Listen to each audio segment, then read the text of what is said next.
Entonces, ese era un comunicado que enviaban las mismas fuerzas que hacían el atentado. Y entonces culpaban a las FARC de que ellas me hacían ese atentado. Me acuerdo mucho el general Gilliver, que en ese momento era comandante de la policía de Bogotá, que salió inmediatamente, se comunicaba la noticia, a decir que había que mirar si el atentado era contra mí, porque una persona que estaba herida se llamaba como un gran constructor, pero no era él. Creo que era Sarmiento, de apellido Sarmiento. Después entonces se supo que efectivamente el atentado había sido diseñado por HH, lo dijo antes de irse para los Estados Unidos, y además manifestó que eran favores que pedía la institución militar, porque 2 mujeres estábamos en la lista, era Gloria Cuartas y Aida Bellas. Si mataban a Gloria Cuartas era en Urabá y quedaba muy evidente que eran ellos, pero que si me mataban a mí, pues era más fácil disimular. Entonces todo estaba hecho para meter, como los autores, a la guerrilla. Pero me acuerdo que en este caso particular, discúlpeme, entonces está la policía entregando esa interceptación hoy a Caracol Radio y el ministro diciendo que tienen la información de inteligencia de que es el ELN para esconderse ese mismo sector de militares al que usted se refiere. Bueno, yo digo sectores militaristas, no solamente a los militares, hay unos militaristas que no son militares.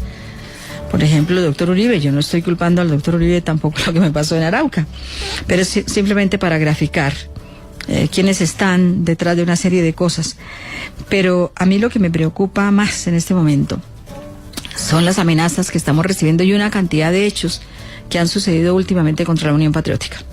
Primero, un celador de nuestra sede es llevado, es golpeado, es judicializado. Y todo esto pues lo hace la policía uniformada que entra a nuestras sedes sin orden judicial.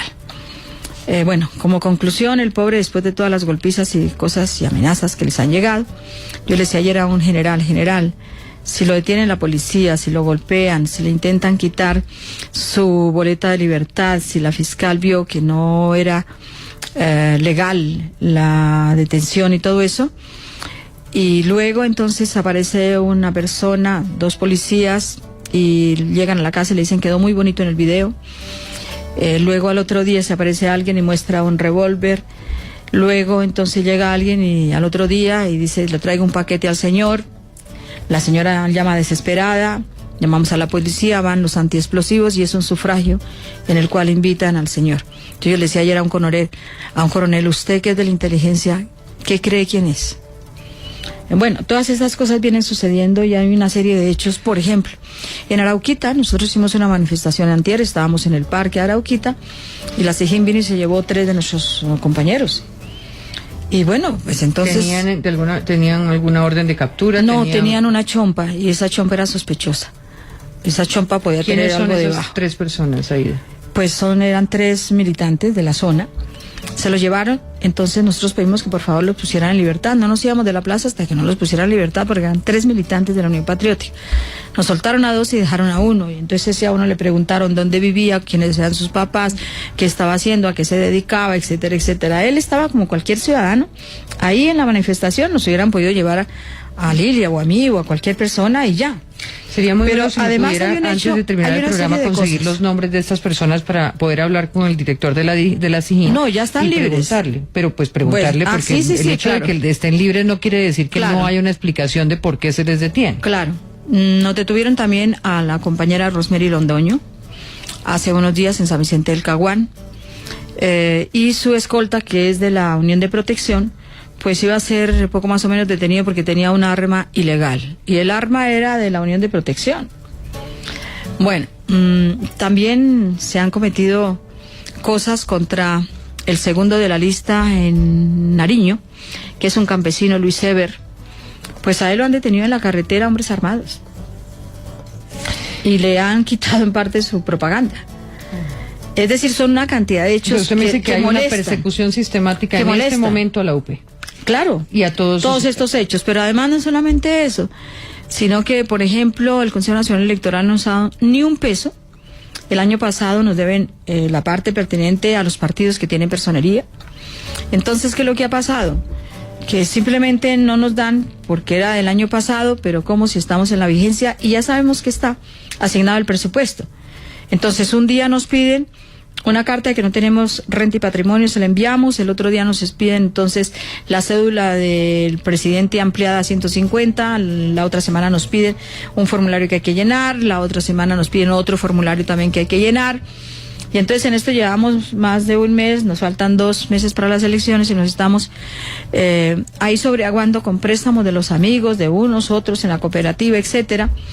Y eso no creemos que sea ni correcto ni justo. Aida Bella, usted ha dicho cosas muy importantes aquí y otras bastante complicadas en las que yo quisiera hacerle una invitación, porque si en el año 96 se hablaba de fuerzas militaristas sin rostro, uno debería poder, después de todo lo que ha ocurrido, después del sufrimiento inmenso y después de los miles de muertos que tiene la UP y que tiene la historia de este país que honrar, que poder destapar ese rostro. Seguir hablando de fuerzas militaristas o de fuerzas oscuras, pensaría uno que no le hace mucho bien a nadie, ni a ustedes mismos ni al país. No son tan oscuras, Diana. Por eso mi invitación es a eso. ¿Usted podría decirme en este momento quién está detrás de el atentado?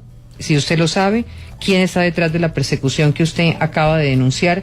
¿Quién está detrás de que el Consejo Nacional Electoral no le entregue a usted la plata? O sea, ¿quién está impidiéndole a la UP el ejercicio político y a salvo en el proceso electoral? No, si quieren nombres, está la jefa financiera del Consejo Nacional Electoral, que es la doctora, no me acuerdo si su nombre es María Paulina, pero su apellido es Bravo.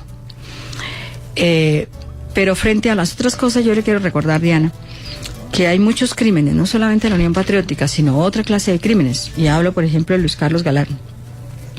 El Estado ha sido condenado por el crimen de Luis Carlos Galán. ¿Y por qué estaba condenado? Porque allí había gente que los debía cubrir, los debía guardar, y no los guardaron. Y usted puede mirar el proceso, es además un proceso judicial. Pero pasemos a otro del M-19, a Carlos Pizarro, el Estado ha sido condenado.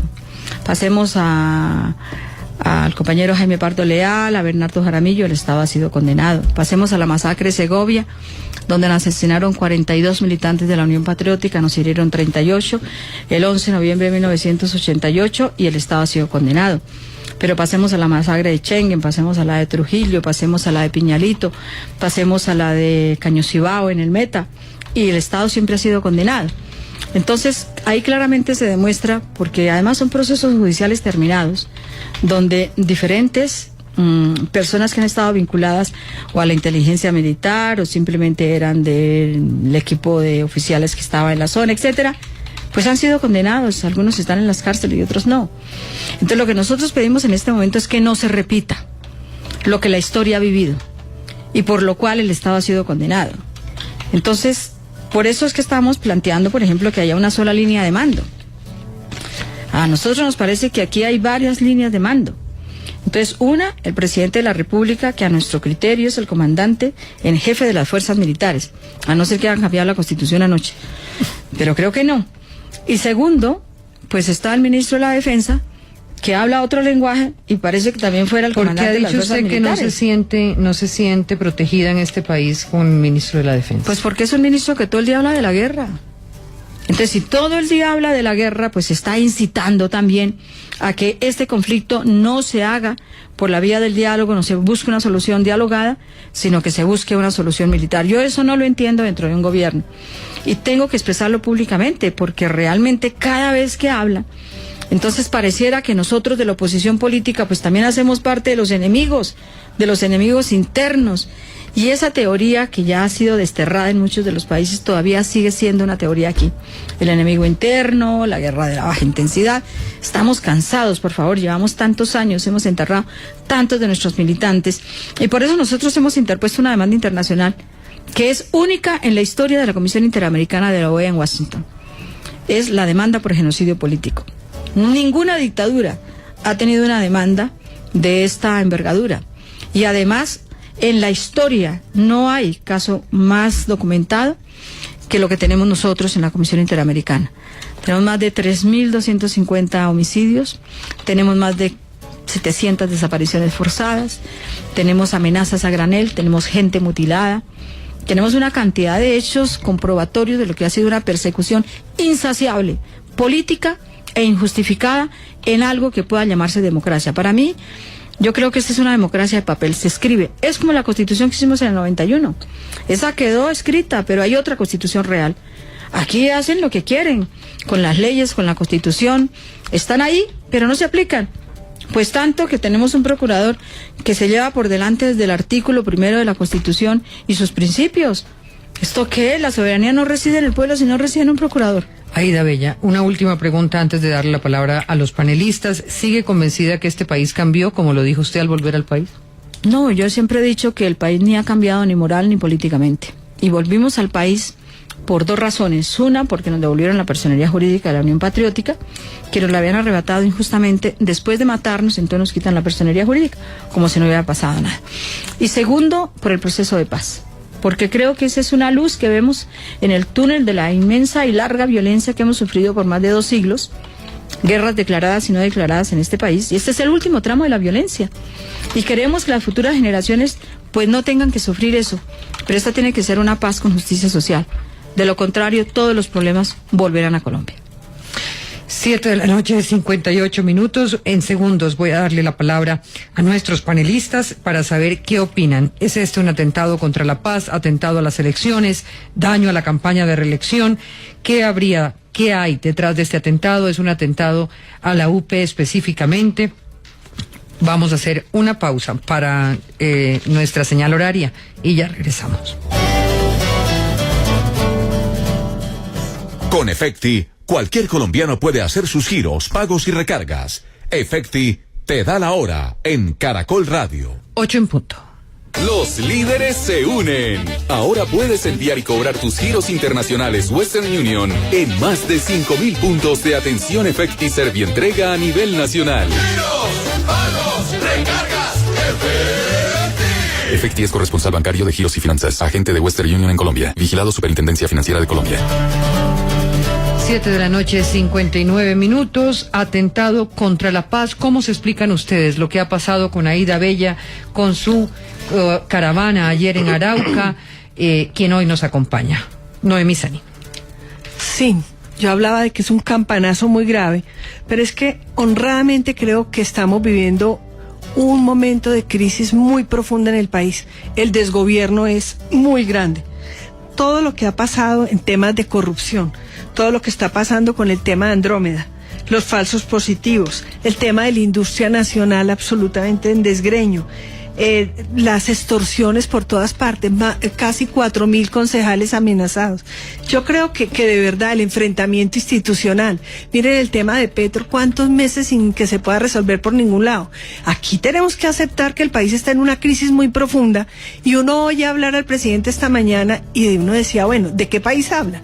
Porque todas las reformas se hicieron, todo está caminando divinamente cuando anunció lo de su vicepresidente. Entonces, me parece que el presidente no se puede dedicar a una reelección, sino que tiene la obligación de gobernar, de cuidar obviamente la vida de todos los colombianos y de los habitantes y de todos los candidatos, y lo de Aida es muy grave porque ella ya había anunciado la semana pasada, antepasada, que se sentía gravemente amenazada. ¿De dónde viene? De cualquier lado, porque yo creo que es muy precipitado señalar culpables, pero sí es obligatorio que de verdad se diga de dónde viene y que la cuidemos muchísimo más de lo que se está cuidando. Juan Carlos Flores.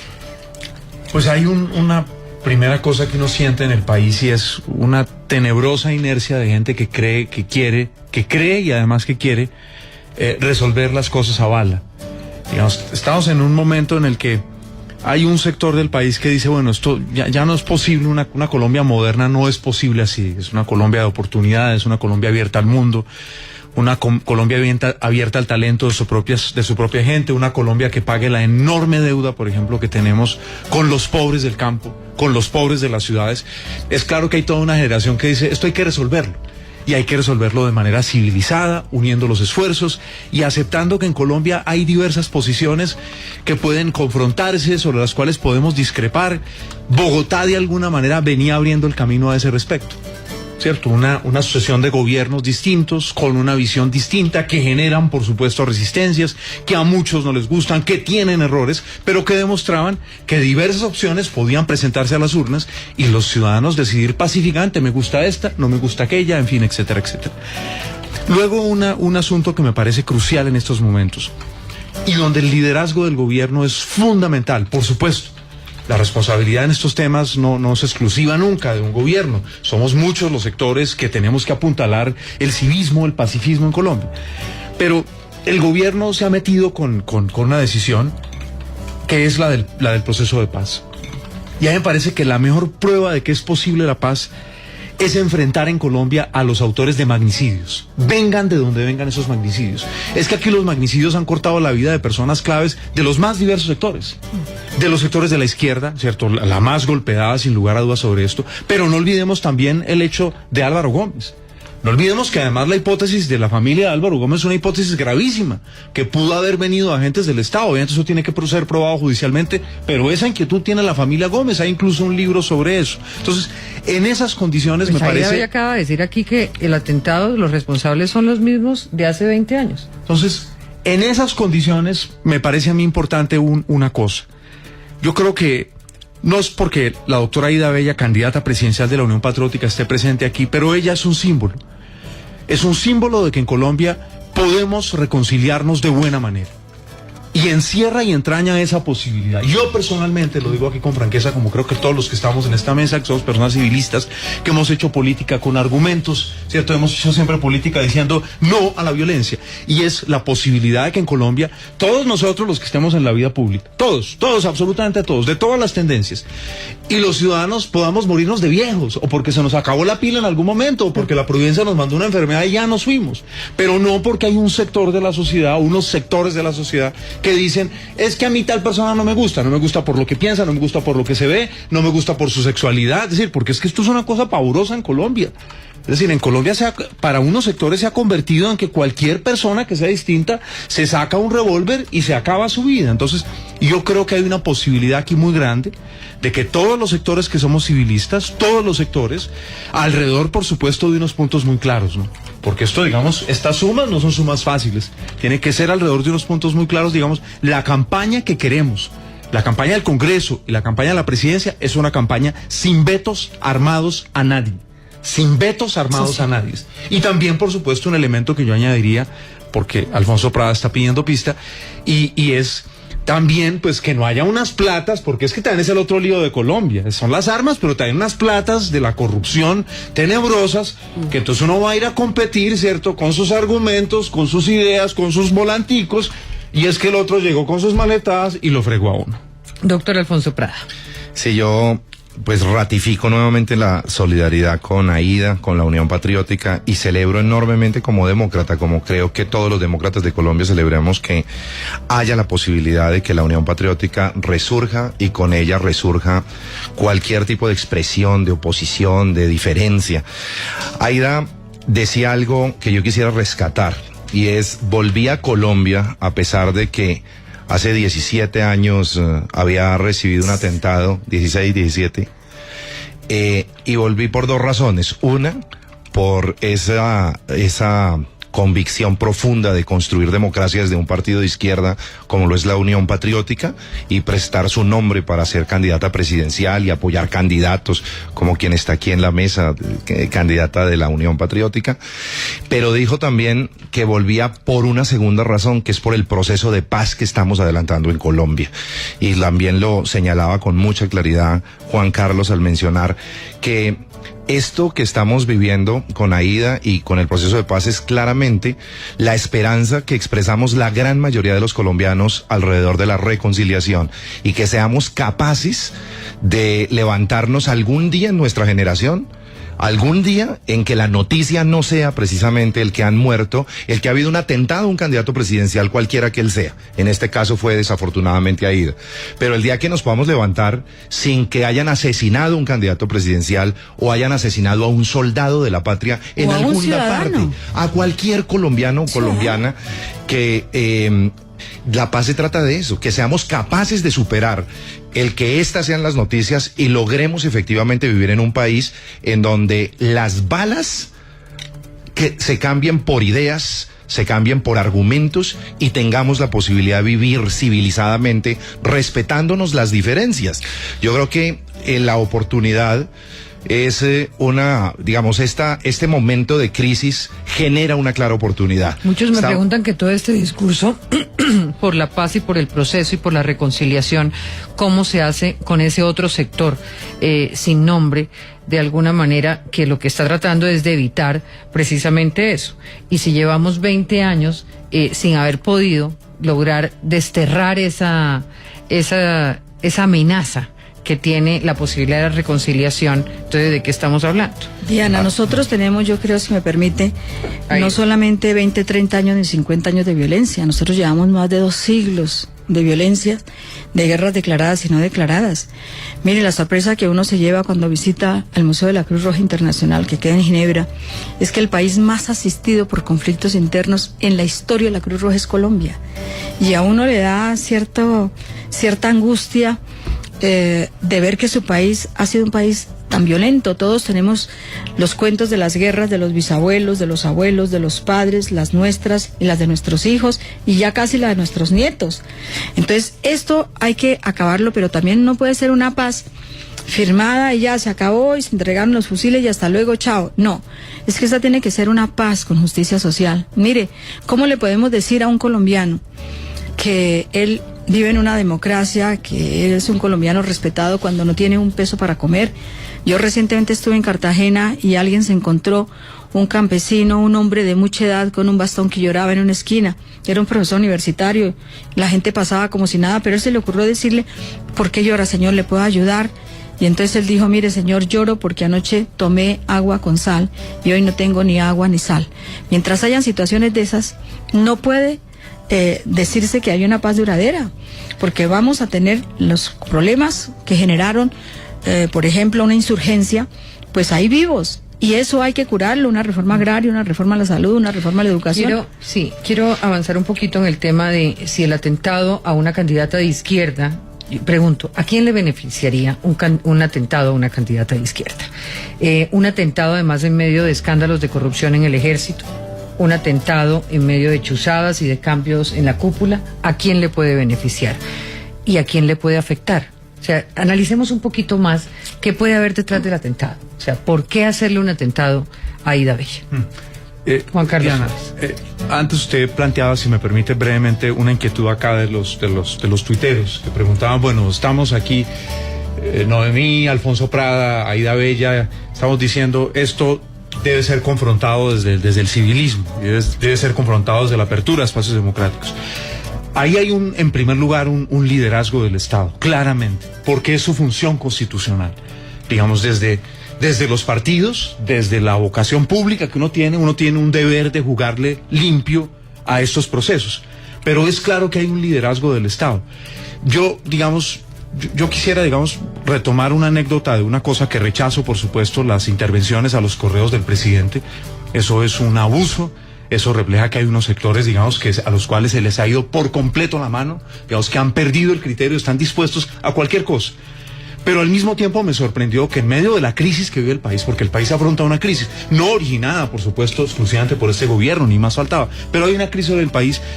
Uno de los correos, por lo menos que se han filtrado, hablen de que el presidente está negociando obras de arte. A mí me ha dejado sorprendido, Diana, profundamente eso. Porque uno diría, bueno, en esta situación, los correos del presidente deben ser cómo está la cosa de La Habana, con qué partido vamos a hablar, cuál es la situación.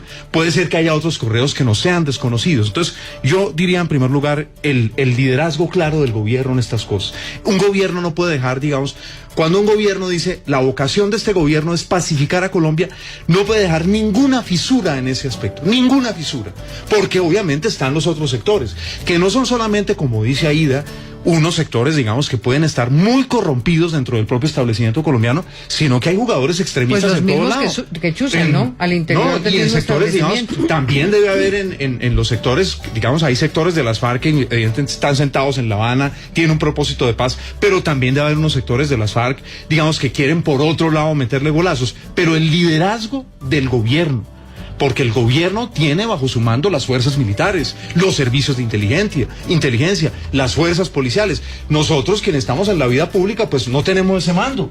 Simplemente podemos jugar limpio como ciudadanos y reclamar del gobernante que si tiene ese compromiso, lo cumpla a fondo. que el gobierno gobierne. Es que, por ejemplo, Aida hablaba de los temas de hambre, de igualdad, pero nosotros lo esencial del Estado, que es el tema de la justicia, no poder arbitrar las diferencias, no poder encontrar los culpables, no poder disuadir, prevenir. Ese es un tema muy de fondo. A mí me preocupa profundamente lo que está pasando en el proceso de paz y contestándole a Diana. Esto puede favorecer a los perros de la guerra. Todos los que les conviene la guerra por los negocios de aviones y de armas y todo, obviamente les puede convenir. Le puede convenir a todas las fuerzas oscuras que vayan contra la izquierda. Le puede convenir a las FARC para desestabilizar el tema, pues que la geopolítica además está bien complicada.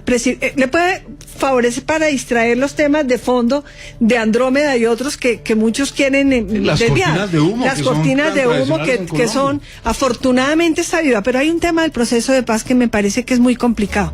Es el recreo de la FARC. Es decir, todos sabemos que va a haber justicia transicional si se firma, que creemos que se va a firmar. Y entonces la FARC, si no son delitos, ya yo no sé, pues la extorsión está al orden del día y la inseguridad es tenaz, porque todo eso no va a importar cuando se firme. Y las Fuerzas Armadas, imagínense la desmoralización con todo lo que está pasando, lo de las contrataciones, lo de Andrómeda, lo de las chuzadas, el ejemplo, pero exponer la vida a un soldado cuando se va a firmar pasado mañana también es muy complicado. Yo creo que el gobierno y las FARC deberían revisar muchos mecanismos del proceso de paz para evitar que esta situación pueda atentar contra el proceso de paz mismo. Entre esos, Noemí, entre esos también la tregua bilateral. A mí me parece que es necesario negociar en un ambiente distensionado, de paz. El Estado no puede renunciar a ir a defenderte, ni a defender a todos los habitantes, ni a defender. Claro, yo no le estoy pidiendo eso tampoco.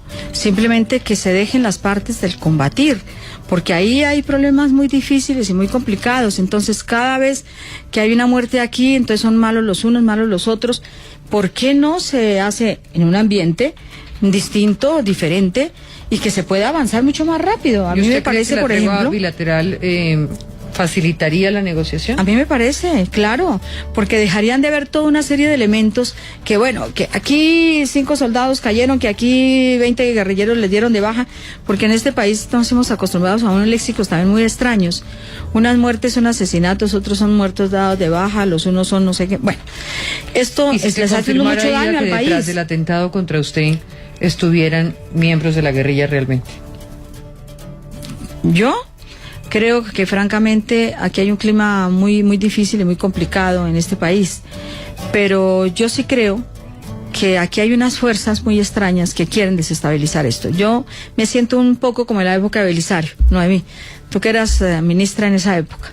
A mí me parece que hay pequeños golpes de Estado.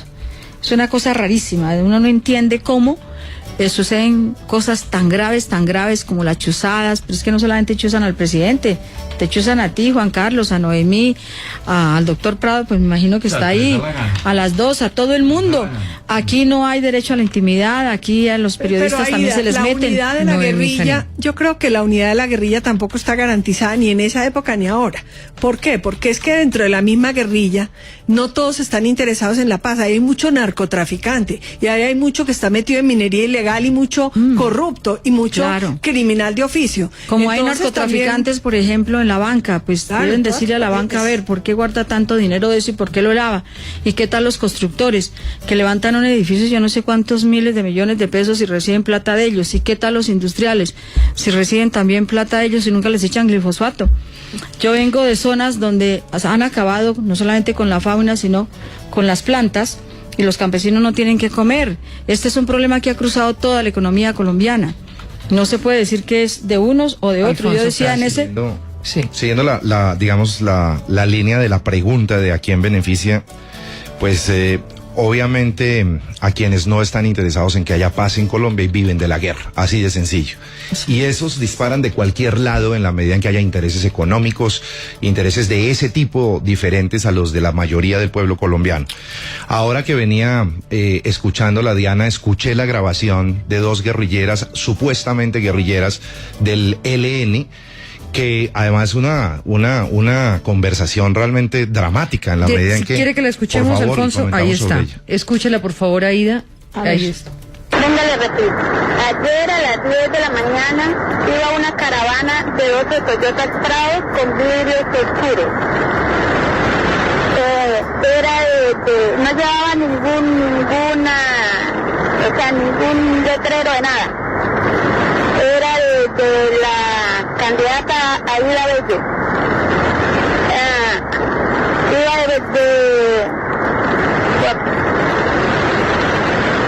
Iba en la vía de Pueblo Seco del Cauca. Eran de la política de esa Aida Bello. Y un grupo de nosotros le hicieron el paro y no pararon, sino le respondieron que a tiros. Ajá, ¿de la candidata qué? Aida Bello. Aida R. Le voy a pedir a nuestro operador que nos repita la grabación porque en algún momento dice Cauca, para poder saber si realmente estamos escuchando bien nosotros. Venga, le repito. Ayer a las 10 de la mañana iba una caravana de 12 Toyota Prados con vidrios oscuros. No llevaba ningún letrero de nada. Era de la candidata Aida Bello. Iba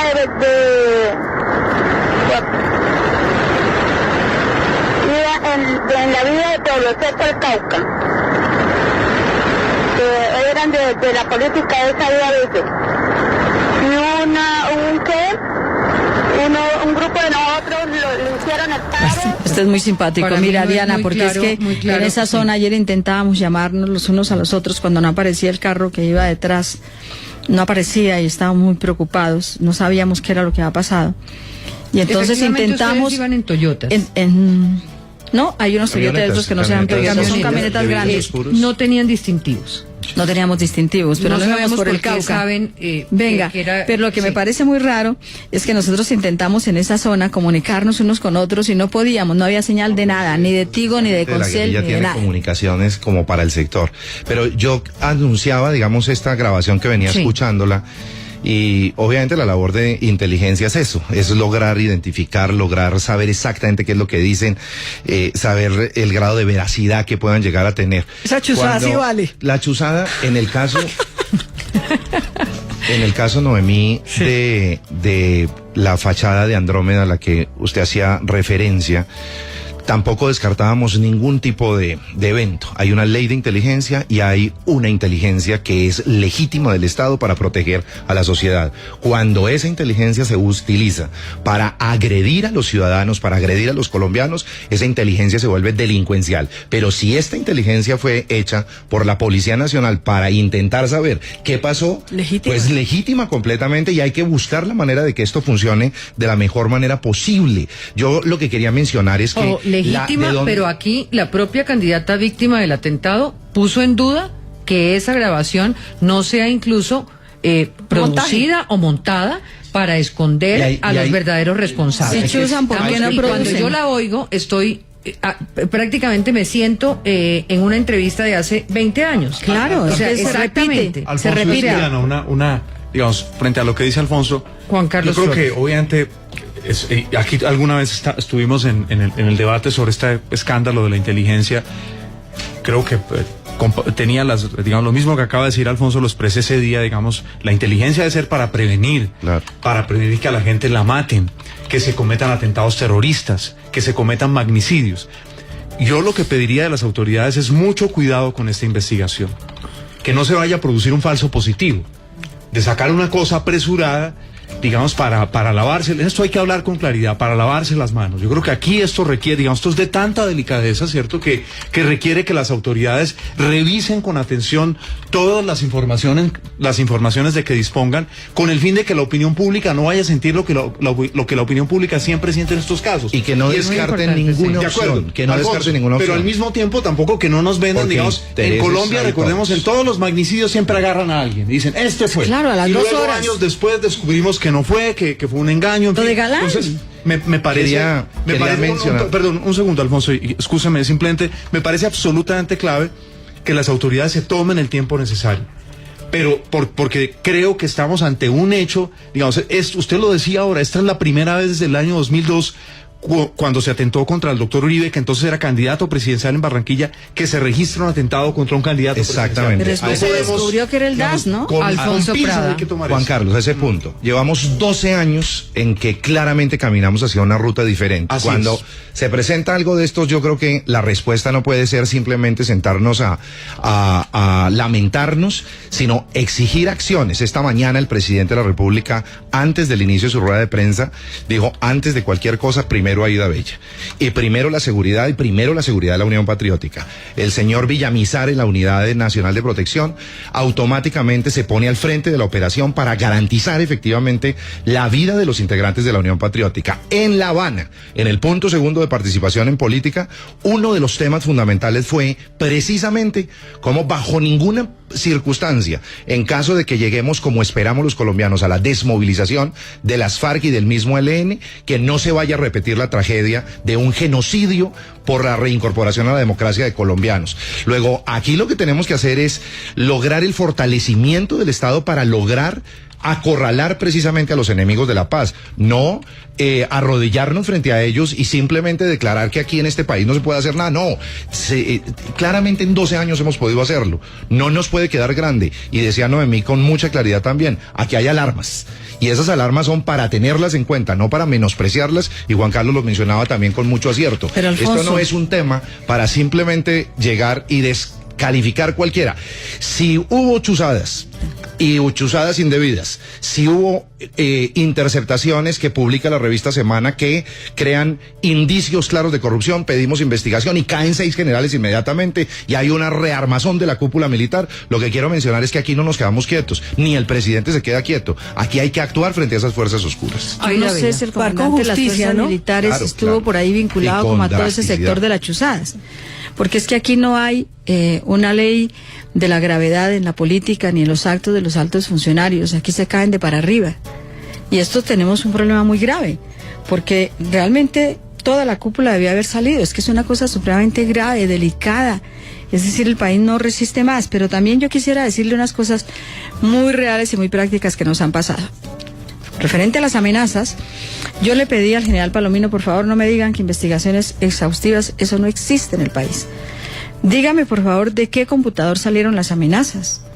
Y dígame de qué correo electrónico, porque ustedes cuando a un señor Simón o el otro Jerónimo le llega cualquier cosa, inmediatamente saben de qué computador y de qué correo salió, pero las amenazas contra mí no saben. Entonces yo tengo que llamar al general de pronto y decirle, general, lo que estamos hablando lo están escuchando. ¿Pero por qué? Pues porque mi teléfono está chuzado. Entonces cualquier cosa que hable con un alto funcionario del gobierno puede salir en este momento en cualquier parte, porque naturalmente si el teléfono está chuzado, pero a mí lo que más me impresiona es que descubran todo. Yo contraté a alguien que sabe bastante informática y me dijeron 24 horas después de que llegó la amenaza. Él entró al computador donde había llegado la amenaza, descubrió el IP, que es una seña por donde va la cuestión, pero estaba tan encriptado, que no pudo. Y además habían cortado ya el seguimiento del mensaje. Es decir, que eso tenía que hacerlo alguien que supiera mucho, un gobierno de gobierno a gobierno, o un contrato de gol con el gobierno. Entonces yo dije, pero bueno, esto no es posible. Sin embargo, hace más de un mes que yo le pedí al general Palomino, yo no quiero investigaciones exhaustivas, simplemente ese datico. Son 2 datos que cualquier persona que sepa algo de informática lo conoce. Pues hasta el día de hoy lo estoy esperando. No han descubierto. Entonces, si hay alta técnica y hay tecnología de punta para unos, ¿por qué no hay tecnología de punta para otros? A mí eso me parece muy extraño y muy raro. Vamos a hacer una pausa para el boletín de noticias y para la hora ya regresamos. 8 de la noche, 38 minutos. Regresamos en el debate en hora 20. Hoy estamos con Aída Bella, Juan Carlos Flores, Noemí Zanini y Alfonso Prada. Y vamos a pasar en esta segunda parte del programa a la otra noticia del día hoy. Como estaba previsto, el presidente Juan Manuel Santos confirmó al exministro Germán Vargas Lleras como su fórmula a la vicepresidencia. El anuncio lo hizo a 2 semanas de elecciones del Congreso y sin que exista consenso aún en la unidad nacional en torno a su nombre. Ya hemos escuchado las posiciones de El senador Roy Barreras, quien ha trinado a propósito de la entronización de Germán Vargas, van a extrañar a Angelino. Y también el del senador de la UA, Armando Benedetti, quien dijo en la misma red de Twitter que era un tema de incoherencia. En cambio, acaba de poner sus diferencias con los liberales, con los que había mantenido algunas diferencias Vargas Lleras en su campaña al Congreso a favor de Cambio Radical desde la Fundación Buen Gobierno. Vargas Lleras goza de una imagen positiva del orden del 40%, tiene votos y un partido que lo respalda. ¿Qué opinan ustedes de esta decisión del presidente Santos de avanzar en el nombre de su fórmula? ¿Por qué Vargas y no Naranjo u otra persona? ¿Es un contrapeso para los escépticos de la paz? ¿Tranquiliza a la derecha? ¿Qué es lo que le da Vargas Lleras a la fórmula como fórmula de vicepresidente al presidente Juan Manuel Santos? Su opinión, Noemí Sanín. Bueno, lo que más llama la atención es por qué lo anuncian hoy. Eso sí es una pura cortina para que otros temas se pierdan. Lo segundo es, claramente, el presidente vuelve a mentir cuando dice que no es un cálculo electoral. Es totalmente un cálculo electoral. Porque nadie más parecido a Uribe que Germán Vargas. Y las diferencias entre el presidente Santos y el presidente Uribe, pues ya las hemos conocido. De modo que aquí las matemáticas electorales es lo único que funciona. Resulta absolutamente extraño que una persona como Germán Vargas, que duplica en favorabilidad y en posibilidades de voto, de intención de voto al presidente Santos, y no es por un acuerdo que hayan hecho, y que ojalá lo conociera el país, pues no se entendería por qué Germán Vargas va a ser el vicepresidente y el otro el presidente. Máxime cuando él acepta y dice hay que ejecutar. Eso en el fondo es una crítica profundísima, que no ha habido gestión y que él sí la va a poder hacer. Ya vimos lo que pasó con Humberto Lacalle. La semana pasada Angelino Garzón dijo que el presidente era una reina de belleza, que no podía seguir gobernando repartiendo risitas para darle gusto a todo el mundo. Y al mismo tiempo anuncian que se acaba la vicepresidencia. Esto de verdad es terrible. Y además hoy Galán dice una cosa, y es que va a ser el primer ministro, de modo que el presidente va a ser un símbolo. Los liberales, porque Juan Manuel obviamente representa a los liberales y ha hecho un buen trabajo, va a volver ya símbolo, porque los presidentes, cuando hay primer ministro, básicamente tienen unas funciones diplomáticas, simbólicas.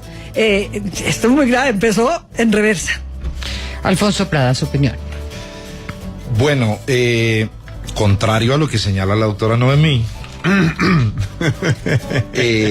no, yo creo que hay un gran consenso en la unidad nacional, tanto en el partido de la U, en el partido liberal y en Cambio Radical, con voces realmente importantes, pero digamos aisladas. Los tres partidos con sus tres presidentes estuvieron hoy, más quienes desde otras orillas apoyamos la candidatura presidencial del presidente Santos, y celebramos la llegada de Germán Vargas a la vicepresidencia, porque no es cálculo electoral, como dijo el presidente. No si es. quieres, sigue. No, pero te pregunto si no hay cálculo electoral. Si me permite, yo hago un planteamiento. Siga, doctora Alfonso Prada. Gracias, muy querida Diana. Debate. Estaba mencionando que el doctor Germán Vargas fue ministro del Interior, fue ministro de la Justicia y fue ministro de Vivienda del gobierno del presidente Santos. Trabajó en su campaña electoral cuando se une la Unidad Nacional y arranca un proceso de gobierno que dura prácticamente los 4 años. Esta mañana hacían un balance efectivamente de realizaciones del gobierno, no son mentiras. El que hayamos tramitado una ley de vivienda que permite hoy trabajar enormemente en el cubrimiento de una de las necesidades básicas de los colombianos, inspirada claramente por Germán, apoyada por el presidente Santos y apoyada por la Unidad Nacional y las mayorías del Congreso. La labor que hizo Germán alrededor de temas como, por ejemplo, tener hoy la posibilidad de contar con un código nuevo de procedimientos, del Código General del Proceso para los procedimientos civiles de familia, etcétera, del Código Contencioso Administrativo, una nueva ley de arbitraje, todos procesos que están en proceso de implementación y que bien vale la pena continuar en los próximos 4 años de gobierno, los conoce supremamente bien Germán. Esta mañana habló junto al presidente de la forma como se ha diseñado toda la cobertura de la inversión o el cubrimiento de la inversión en infraestructura de movilidad, con las autopistas de la prosperidad, con las autopistas de cuarta generación, más la recuperación de la navegabilidad del río Magdalena, del río Meta, y aquí claramente hay una sinergia en relación con estos dos personajes supremamente interesante que va a permitir no generar la idea de que haya una contradicción, sino todo un complemento que, entre otras cosas, lleva hoy a un pronunciamiento muy interesante de Germán Vargas en torno al apoyo al presidente en el proceso de paz en Colombia. Yo creo que los colombianos estaban esperando mucho esa posición de Germán y se da producto precisamente de la sinergia que produce hoy una fórmula que escoge a un hombre que genera confianza al país. Como lo decía Noemí, un hombre que tiene la confianza de los colombianos en las encuestas como uno de los mejores calificados en la imagen positiva, un hombre que ha demostrado ser un muy buen ejecutor y que tiene, digamos, dos funciones, el vicepresidente. La primera es tener talla presidencial como vocación de reemplazo en caso de ausencia del presidente, y la tiene. Y lo segundo, tener la posibilidad de recibir encargos concretos del presidente, y como ministro demostró que es capaz de hacerlo bien. Yo creo que es una muy buena dupla y además va a ser ganadora, no me cabe la menor duda. Aida Bella, su opinión. Sí, Diana, yo creo que efectivamente esto es, a nadie le extraña, y pienso que esta es una unidad de clase muy definida, porque claro, Alfonso lo ha dicho claramente, ¿no? Efectivamente son estos que los preparan, siempre son embajadores. Empezó por el Consejo de Bogotá, fue compañero nuestro, el vicepresidente. Entonces ya todo el curso de preparación lo hizo, es ministro, es de todo, pero además tiene algo muy especial, es de la familia Lleras. Y entonces aquí se cumple así un dicho muy popular, ¿no? Aquí hay una monarquía sin corona. Pero entonces, claro, se une la familia Santos con la familia Lleras. Y esto clasifica, porque claro, son personas muy bien educadas, muy bien perfumadas y muy bien hechas para la institución. Y han hecho cosas como estas. Alfonso ha dicho que han realizado grandes obras y yo les adjunto estas obras. Ayudaron a conceder la tercera parte del país, regalárselas a las transnacionales. ¿Cómo es posible que a nosotros nos den disque regalías? Regalías las que hicieron los gobiernos, entre otras los ministros de este gobierno, a las empresas transnacionales. Les regalan la tercera parte del país, no nos dejan ni trabajo, no nos dejan ni siquiera parte de la riqueza colombiana. Pero además de eso, acaban de negociar los tratados de libre comercio, acaban de arruinar a los campesinos, nuestros campesinos no tienen trabajo. En el Nariño no volvieron a sembrar el trigo ni la cebada, pues porque viene más barata de los Estados Unidos. En el Viejo Caldas no volvieron a sembrar café, pues porque nos traen café del Vietnam. Hicieron obras maravillosas, entre otras, por ejemplo, la Alianza Pacífico, que no es ni siquiera la alianza entre los gobiernos, es la alianza entre las transnacionales encabezadas por Monsanto. ¿Cómo será que hasta la patronal no les ha caleteado la Alianza Pacífica? ¿Y para qué no decir de todas las cosas que uno ve por este país? Es que lo que han acabado es la industria nacional, la industria pequeña, la industria mediana y hasta la industria grande. Esto lo han convertido en un gran San Andresito. Por supuesto que no sobra solamente del doctor Santos, es obra también del doctor Uribe. Ahora uno encuentra que todos los colombianos pues venden cachivache chinos en todas las esquinas del país, además, pueblos chiquitos y grandes. Es decir, acabaron con la industria y acabaron con el empleo. Es que nosotros no podemos olvidar que en este país disque empleo es uno vendedor ambulante. Eso es una cuestión de rebusque. Aquí han destruido. Yo quiero preguntarle, porque digamos, usted habla de la Alianza del Pacífico, que es reconocida como alguna de los aciertos, de alguna manera, en términos de mirar hacia unos comercios en otras partes del mundo. Hay unas cifras, sin duda, que pues pueden ser utilizadas de uno u otro lado, pero que plantean que hay una economía como la colombiana que pues está estable frente a lo que está ocurriendo con otras economías del mundo.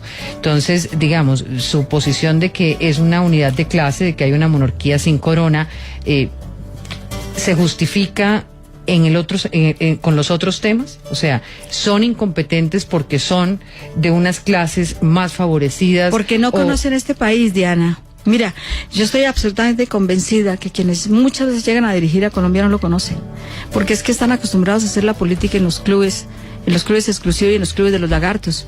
donde van los aspirantes a las embajadas, donde van los aspirantes a las notarías, donde van los aspirantes a una serie de cargos que sí, es ahí donde están. Entonces no se revuelven con el pueblo, no saben los sufrimientos. Los sufrimientos son muy graves de este pueblo y no los conocen, no les interesa.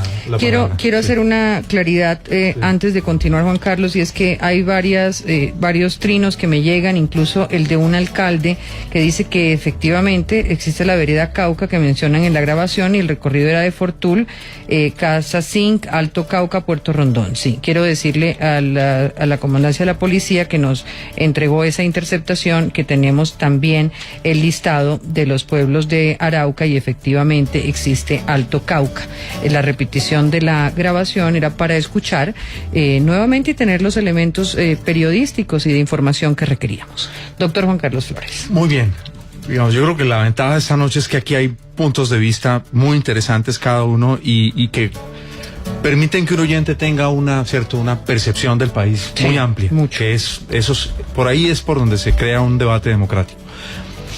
El presidente Santos tiene un gravísimo problema que no se puede negar, no hay cómo negarlo. Es que en todas las encuestas, el otro día escuché aquí por la mañana, estaba César Caballero diciendo: otra vez el voto en blanco le gana al presidente Santos y al resto de los candidatos en primera vuelta. Hay un descontento profundo nacional. Dependiente si estamos de acuerdo o no en las causas, ese descontento es muy profundo. Y además, el problema con Santos es que, como dice el programa de Maricel Rueda aquí en Caracol, no tiene ni sal ni pimienta. Digamos, no logra encantar, no logra enganchar a la ciudadanía. La gente lo siente como una persona absolutamente lejana de Bogotá, digamos que no conecta con el país, no por ser bogotano, sino por una lejanía impresionante. La gente siente que, digamos, que es como una cosa antiséptica ya en una burbuja. A mí me parece que esto, digamos, hoy para Germán Vargas era un trago amargo. Para otras personas, la vicepresidencia es la coronación de una carrera o una persona prestigiosa a la cual llaman: mire que está la vicepresidencia. Porque, como bien decía Noemí, todas las encuestas señalan que este era el momento Vargas Lleras. Digamos, le dan una imagen que es más favorable que el de la gran mayoría de los miembros del gabinete, excepto tal vez el vicepresidente Angelino Garzón, en fin, etcétera, etcétera. Entonces, Vargas Lleras, que tenía hasta ese momento, no podía saltar del barco porque ya había saltado del barco de Serpa una vez y del uribismo otra vez. Entonces le quedaba muy complicado saltar del barco de Santos. Y luego, para Vargas Lleras me parece un momento muy difícil porque el 2018 está muy lejano. Es decir, aquí puede pasar absolutamente todo tipo de cosas de aquí al 2018. Es indudable, digamos, en eso también hay que ser objetivos, que de los políticos que rodeaban al presidente, Vargas es uno de los más hábiles, es experimentado, tiene sus propios votos, en fin, etcétera, etcétera. Pero yo creo que en la próxima encuesta no vamos a ver un despegue muy grande de Santos con relación a lo que ha vivido.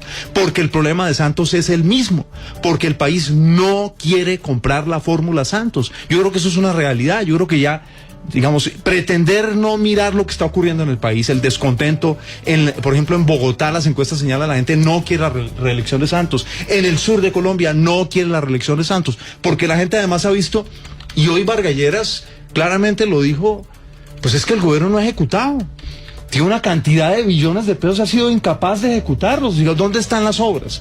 ¿Dónde están las vías? Las vías de las que tanto ha hablado el gobierno. ¿Dónde están las realizaciones? La gente del campo dice, bueno, ¿qué es lo que el gobierno ha hecho por nosotros? Entonces, y la seguridad que está terrible, la extorsión, uno habla con los comerciantes del país y buena parte de ellos están extorsionados. Aquí estamos viviendo una realidad que deberíamos sincerar para que el votante de verdad pueda escoger en conciencia quién lo gobierna. Es que de verdad el tema es muy complejo. Pero es que la delincuencia común, Noemí, también viene de la falta de un trabajo en el país. Mire, es que son ciudades completas. Yo vengo del Valle del Cauca y encuentro que Yumbo, que era la ciudad industrial, pues escasamente tiene Cementos Argos. ¿Y dónde está la otra industria? Pues no está. ¿Y dónde están entonces los empleos en este departamento? Pues no hay. Y mire el índice de delincuencia común. En solo enero murieron 105 colombianos en el Valle del Cauca, es decir, más de 3 colombianos por día. Eso no es ni parecido a lo del Pero ha habido conflicto bonanza interno. económica, ha habido bonanza económica. Sí, la economía va bien, pero los ciudadanos sí. están muy mal. Me quedan 2 minutos para preguntarles muy rápidamente, ¿qué le suma y qué le resta Germán Vargas Lleras al presidente Santos? No, yo creo que le suma 10 segundos. Le suma un complemento ideal en materia, como aquí lo han mencionado, de un hombre que es capaz de articular la ejecución, de que puede ayudar a que mejore sustancialmente cualquier tipo de flaqueza en el tema. Le suma mucha confianza de millones de colombianos que conocen a Germán y que ven con muy buenos ojos el que él esté en esa fórmula presidencial. Pienso que le va a sumar pero le va a sumar enormemente, paradójicamente a lo que algunos han criticado, le va a sumar enormemente en Bogotá. Bogotá está en un desgobierno enorme. Tenemos a una persona que ha sido privilegiada con el apoyo popular en Bogotá, y creo que el mensaje para los bogotanos es que tiene cada vez más dolientes alrededor del presidente Santos para lo que se viene, una ciudad en crisis institucional y que necesita la mejor inteligencia para salir adelante. ¿No tiene ningún menos? No, obviamente el menos es que es, digamos, directivo de uno de los 3 partidos de la Unidad Nacional y genera algún tipo de resquemor en algunos, pero nada que no sea superable. ¿Qué le suma y qué le resta Juan Carlos Flores Germán Vargas a Juan Manuel Le Santos? resta que deja visible que Santos tiene un grave problema de carácter y que por eso le toca importar a Vargas Lleras para tratar de dar la idea de que la fórmula presidencial sí tiene carácter. Y le suma, me parece a mí, una cosa con sectores de derecha del país que dicen, bueno, Germán es una garantía de que ahí no pase nada raro en las negociaciones con las FARC. Aida Bello, ¿qué le suma Germán Vargas Lleras al presidente? Le suma poder familiar, muchísimo. Y yo creo que le resta también un poco en toda esa propaganda que vienen haciendo respecto a lo que él hizo en el gobierno y que lo están utilizando. Noemí Sanín. Yo creo que tranquiliza a la gente de derecha muchísimo. Creo que crea una pugnacidad futura muy grave. No se imagina uno cómo va a ser el tema de elegir 2 presidentes, como está diciendo la gente, tremendo. Y al revés de lo que dice el presidente, que no hay cálculo electoral, aquí hay es un puro cálculo electoral total.